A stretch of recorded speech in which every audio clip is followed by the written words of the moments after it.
সুপ্রিয় সুধী, আসসালামু আলাইকুম। শুভ সকাল। বাণিজ্য মন্ত্রণালয় ও রফতানি উন্নয়ন ব্যুরো যৌথ উদ্যোগে আয়োজিত জাতীয় রফতানি ট্রফি 2021-22 প্রদান অনুষ্ঠানে আপনাদের সকলকে স্বাগত।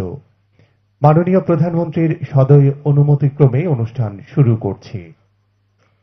সুধীবৃন্দ, বৈশ্বিক নানাবিধ চ্যালেঞ্জ মোকাবিলা করে মাননীয় প্রধানমন্ত্রীর দিক নির্দেশনায় জাতির পিতা বঙ্গবন্ধু শেখ মুজিবুর রহমানের স্বপ্নের সোনার বাংলা বিনির্মাণে ব্যবসায়ী বৃন্দের নিরলস প্রচেষ্টা ও কর্মমুখী উদ্যোগকে আমরা স্বাগত জানাই। পণ্য এবং সেবা রপ্তানির মাধ্যমে দেশের অর্থনীতিতে অসামান্য অবদান রাখার বিশেষ স্বীকৃতি স্বরূপ জাতীয় রপ্তানি ট্রফি প্রদান করা হয়। দেশের খ্যাতিমান রপ্তানিকারক, শীর্ষস্থানীয় শিল্পপতি ও ব্যবসায়ীদের মধ্যে উৎসাহ, উদ্দীপনা ও সুষ্ঠু